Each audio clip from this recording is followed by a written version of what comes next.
Hello friends, welcome back to your own YouTube channel ask your gynaecologist. मैं doctor Sonal Parihar. आज का topic क्या है? आज का टॉपिक है ट्विन प्रेगनेंसी, यानी कि पेट में दो बच्चे होना, यानी कि डबल ट्रबल। डबल ट्रबल क्यों? क्योंकि जब दो बच्चे होते हैं तो आपकी जितनी भी साइंस एंड सिम्टम्स, जितनी भी प्रॉब्लम्स आप प्रेगनेंसी में एक्सपीरियंस करते हैं, वो सब करीब करीब डबल हो जाती है। अगर आपने मेरा प्रीवियस वीडियो देखा है, नहीं देखा है, तो मेरे चैनल को सब्सक्राइब करिए, फिर आपको वीडियो दिखेगा। उसमें मैंने बताया है कि अर्ली प्रेगनेंसी में और थ्रू आउट प्रेगनेंसी में क्या क्या प्रॉब्लम्स हो सकती हैं। तो ये सारी प्रॉब्लम्स ट्विन प्रेगनेंसी में करीब करीब डबल हो जाती है। क्यों डबल हो जाती है? बिकॉज ऑब्वियसली दो बच्चे हैं, आपके सारे हॉर्मोन्स जो चेंजेस आपकी बॉडी में आ रहे हैं वो सब डेवलप हो जाते हैं। आपका पेट ज़्यादा बड़ा होता है, आपका वेट गेन ज़्यादा होता है। जब पेट ज़्यादा बड़ा होगा, पेट में दो दो बच्चे होंगे, तो आपको इनडाइजेशन ज़्यादा होगा। आपको गैस्ट्रिक सिम्टम्स जो कि नॉर्मली प्रेगनेंसी में बड़े कॉमन है, गैस्ट्राइटिस वगैरह, वो सब ज़्यादा होगा। कॉन्स्टिपेशन ज़्यादा होगा। हेडेक्स जो कि एक तरह से हार्मोनल कॉजेज में रहते हैं, वो ज़्यादा होगा, राइट? तो ट्विन प्रेगनेंसी एक तरह से एक इट्स अ ब्लेसिंग ऑल्सो। ये ज़्यादातर उन लेडीज़ में ज़्यादा कॉमन है जो कि 30 से 40 ईयर्स की एज ग्रुप में होती है, और जिनमें ज़्यादातर आईवीएफ प्रेगनेंसी यानी कि परख नली बच्चा के थ्रू प्रेगनेंसी होती है, उनमें ट्विन प्रेगनेंसी ज़्यादा कॉमन है। बट इन जनरल पॉपुलेशन में भी ये प्रेगनेंसी हो सकती है। तो आज हम डिस्कस करते हैं कि इस तरह की प्रेगनेंसी में हमको क्या क्या प्रिकॉशन लेने चाहिए और हमको डॉक्टर क्या क्या एडवाइस करें, राइट? तो मान के चलिए कि जब आपको ट्विन प्रेगनेंसी डायग्नोज होगी, तो पहली बात तो आप सबसे पहले, जो मैंने आपको पहली वीडियो में बताया था, सोनोग्राफी टाइम पे कराइए। क्योंकि सोनोग्राफी कराने से, जल्दी सोनोग्राफी कराने से ये फायदा होता है कि ट्विन प्रेगनेंसी में ये पता चलता है कि बच्चा डायकोरियोनिक है, डायएमनियोटिक है, मोनोकोरियोनिक है कि मोनोएमनियोटिक है। अब इसका क्या मतलब है? जब आपकी ओवरी से यानी कि अंडाशय से एक अंडा निकलता है, राइट, तो उसमें हस्बैंड का स्पर्म जाता है और वो बच्चा एक जाइगोट, एक एम्ब्रियो बन जाता है, वो सिंगल बच्चा होता है। अब ये जब बच्चा डिवाइड करता है, राइट, जब ये डिवाइड करता है तो दो बच्चे बन जाते हैं। अभी किस समय पे डिवाइड किया उस पर डिपेंड करता है कि आपका जो बच्चा है, ये एक ही अंडे से बना है या फिर कभी कभी दो, एक ओवरी से दो दो अंडे निकल जाते हैं और उन दोनों अंडों में एक एक स्पर्म जाता है, तो वो दो अलग अलग बच्चे होते हैं। उसको बोलते हैं डाइकोरियन। अब जो एक ही अंडे से बनता है और वो बीच में से डिवाइड हो जाता है और दो में हो जाता है, वो होते हैं आइडेंटिकल ट्विंस, यानी कि मोनोकोरियोनिक। लेकिन मोनोकोरियोनिक में भी डिपेंड करता है वो किस से में डिवाइड। हम इसकी ज़्यादा डिटेल में नहीं जाएंगे बिकॉज आपके लिए बड़ा कंफ्यूजिंग हो जाएगा। बट इसको मान के चलिए कि ये कई तरह के ट्विंस होते हैं। एक तो हो गए डाइकोरियोनिक, जो कि डायएमनियोटिक होते हैं, यानी कि इनका अलग अलग सैक होता है। ये पेट में अलग अलग थैलियों में रहती है, इनका आवल भी अलग अलग होती है, और इनका जनरली सेक्स या तो अलग होता है या सेम होता है, वो डिपेंड करता है, क्योंकि ये बिल्कुल नॉन आइडेंटिकल ट्विंस है, क्योंकि अलग अलग अंडे से बने हैं, इनका जेनेटिक मटेरियल अलग है, राइट? जो आइडेंटिकल ट्विंस होते हैं, एक ही अंडे से बनते हैं, वो मोनोकोरियोनिक होते हैं। लेकिन उसमें भी वो डायएमनियोटिक भी हो सकते हैं, मोनोएमनियोटिक भी हो सकते हैं।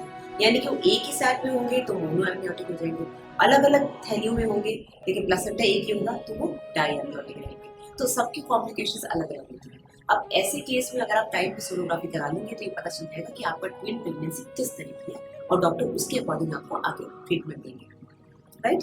अब ये तो मैंने आपको पहले बता दिया, ट्विन प्रेगनेंसी एक तरह से हाई रिस्क प्रेगनेंसी है। एक नॉर्मल प्रेगनेंसी से ज़्यादा रिस्क होता है इसमें, तो डॉक्टर आपको हर महीने ना बुला के हर 15 दिन से बुलाएंगे। तो आपकी जो डॉक्टर की विजिट्स है ऑब्वियसली वो ज़्यादा हो जाएंगी, आपके ब्लड टेस्ट भी ज़्यादा होंगे, आपकी सोनोग्राफीज भी ज़्यादा होंगी।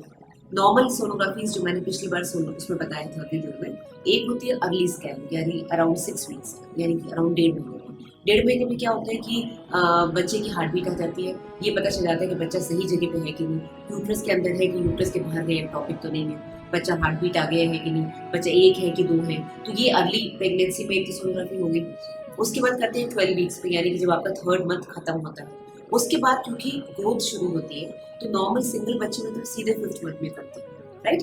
5th मंथ में इसलिए करते हैं, देखने के लिए बच्चे के अंदर कोई डेवलपमेंटल प्रॉब्लम तो नहीं है, बच्चे के ब्रेन में, बच्चे के स्पाइन में, हार्ट में, किडनीज में कोई और प्रॉब्लम तो नहीं है। ट्विंस में ये प्रॉब्लम्स होना ज़्यादा कॉमन है, क्योंकि डेवलपमेंटल एरर्स ट्विंस में ज़्यादा हो सकते हैं।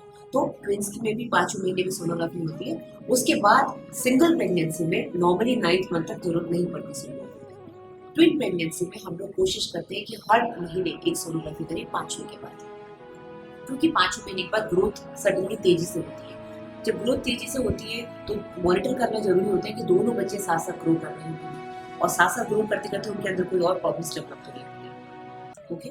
तो अभी हम अगर प्रॉब्लम्स को डिस्कस करें तो हम इसको दो में डिवाइड करते हैं। इन कॉम्प्लिकेशंस को हम दो में डिवाइड करके डिस्कस करते हैं। एक हो गए मदर को कॉम्प्लिकेशंस, एक हो गए बच्चे को, जो होने वाले बच्चे उसको कॉम्प्लिकेशंस। तो सबसे पहले डिस्कस करते हैं मदर को क्या कॉम्प्लिकेशंस हो सकते हैं।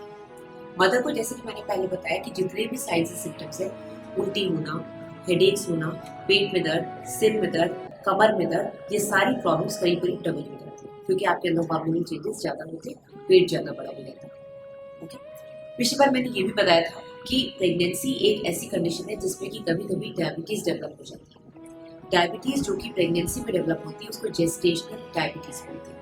ये जनरली प्रेगनेंसी के समय डेवलप होती है और इसको हम डिटेक्ट कर लेते हैं बाय ब्लड शुगर टेस्ट और साथ में जीटीटी यानी कि ग्लूकोज टॉलरेंस टेस्ट करके, और ये जनरली बाद में सबसाइड कर जाती है। डिलीवरी के बाद कुछ दिन बाद हम चेकअप करते हैं, नॉर्मली चली जाती है।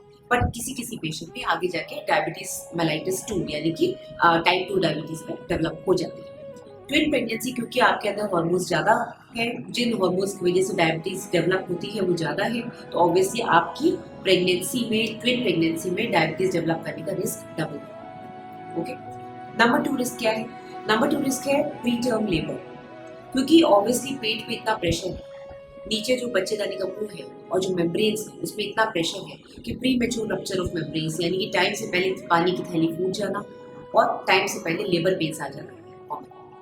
ओके, 8th मंथ खत्म होते ही प्रेगनेंसी का मतलब लेबर पेन्स का स्टार्ट होना बड़ा कॉमन।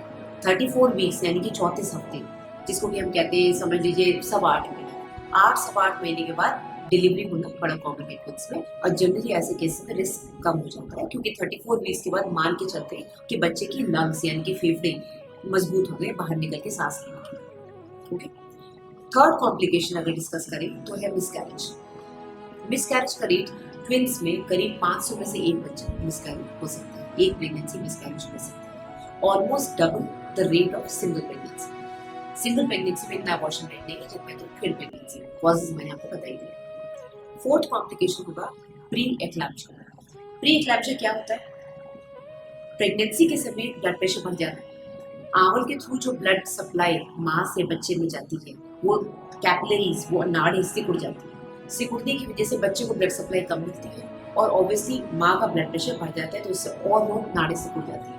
ऐसे में माँ को फिट्स आ सकते हैं और आंवल की सिकुड़ने की वजह से बच्चे को खतरा हो सकता है, बच्चे की डेथ भी हो सकती है पेट में, बच्चे की डेवलपमेंटल प्रॉब्लम हो सकती है, उसका वेट कम हो सकता है, उसके चारों तरफ जो पानी होता है वो कम हो सकता है, और ये एक हाई रिस्क कंडीशन हो जाती है जिसमें फिट्स आने की वजह से इमरजेंसी डिलीवरी करानी पड़ सकती है, माँ और बच्चे दोनों को रिस्क रहता है। तो प्री एक्लैम्पशिया ट्विंस में कॉमन।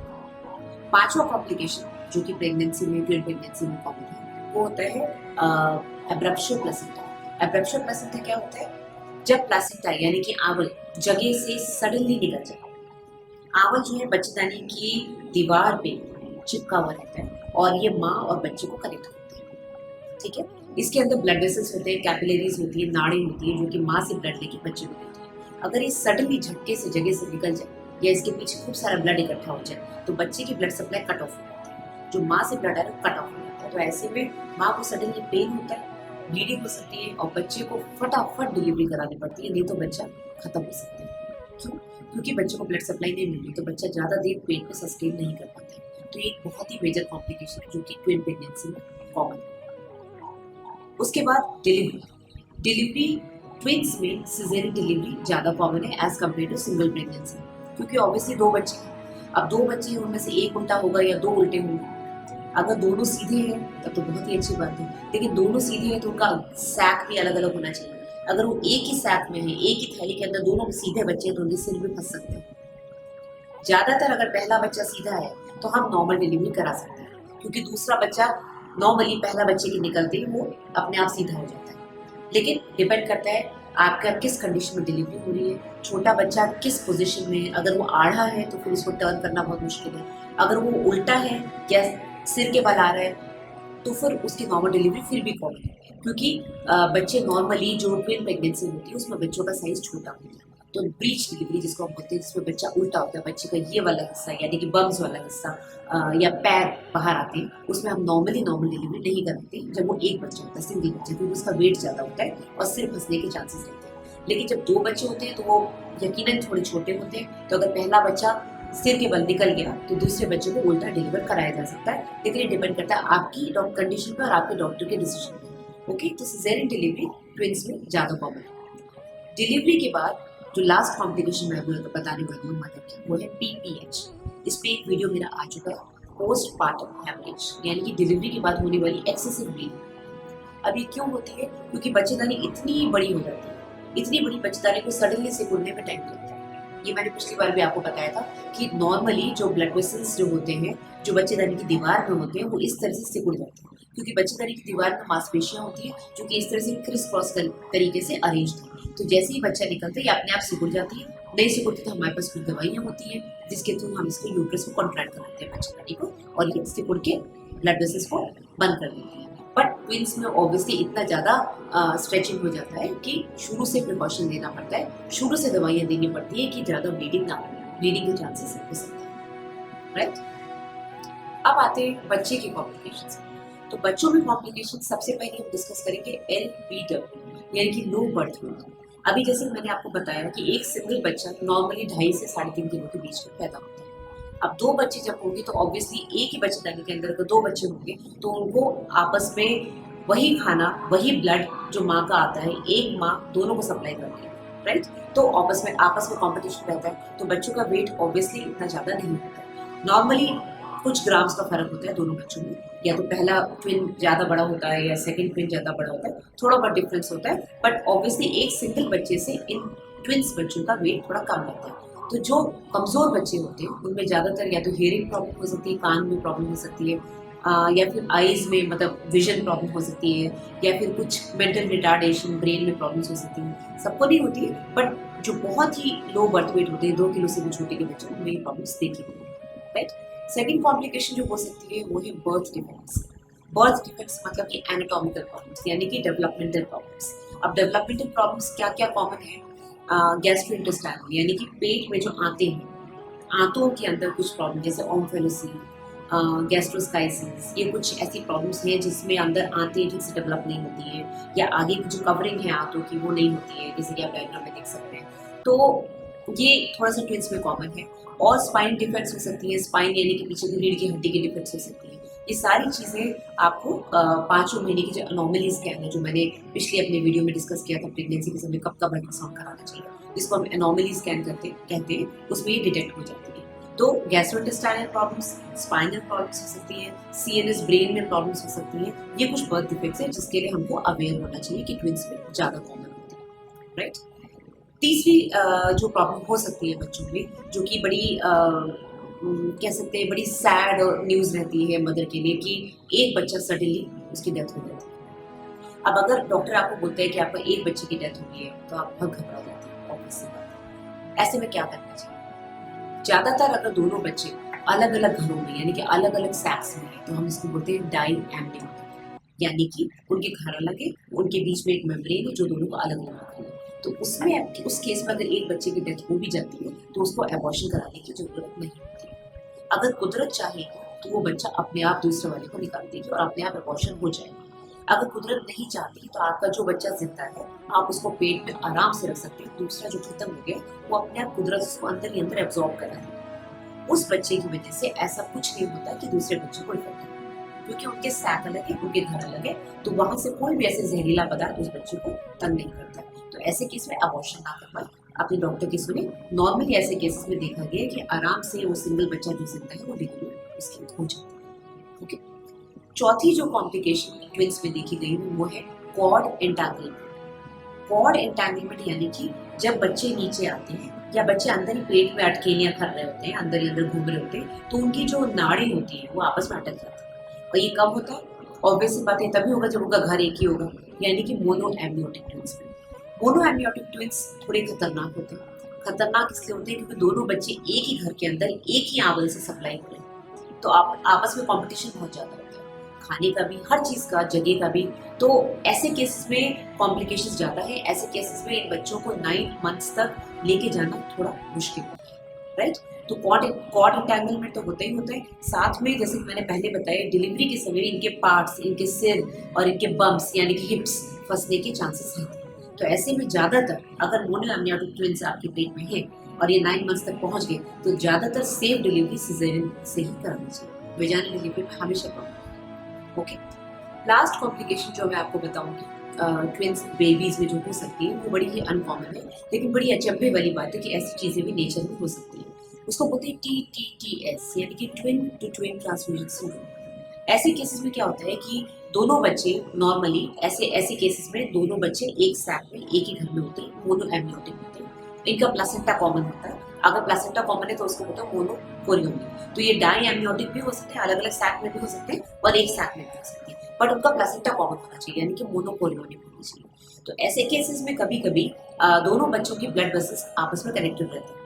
नॉर्मली नहीं होता है, बट इस केस में दोनों ब्लड वेसल्स अगर कनेक्टेड है और प्लासेंटा यानी कि आवल में वो कनेक्टेड है तो एक ट्विन से ब्लड दूसरे ट्विन में जाता रहता है। तो जो ट्विन अपना ब्लड दूसरे ट्विन को दे रहा है वो तो एकदम ही पतला हो जाता है, वो एकदम ही सूख जाता है, और जिस ट्विन में ज्यादा ब्लड आ रहा है वो एकदम मोटा और फूल के एकदम प्लेथोरिक हो जाता है, राइट। तो ऐसे में दोनों ही ट्विन्स को खतरा है। जो ब्लड दे रहा है वो तो एकदम ही एकदम ही रिटार्ड हो गया, उसकी ग्रोथ बिल्कुल हुई नहीं, और जो दूसरा है उसके सैक में इतना पानी आ गया कि वो हाइड्रॉप्स की तरफ चला जाता है। तो ऐसे केसेस में नॉर्मली लेजर से ट्रीटमेंट करके ऐसे कनेक्शन को ब्रेक किया जा सकता है। और ये नॉर्मली कुछ सेंटर्स में होता है कि अगर डायग्नोसिस बन गई अल्ट्रासाउंड में तो लेजर के थ्रू, अल्ट्रासाउंड के थ्रू ही उस कनेक्शन को अंदर ही अंदर खत्म किया जाता है, जिससे दोनों ट्विंस को बराबर ब्लड सप्लाई मिले। तो ये बड़ा खतरनाक सिंड्रोम है और इसकी अर्ली डायग्नोसिस बहुत जरूरी है, राइट। तो आई थिंक ट्विंस के बारे में इतना ही आज के लिए।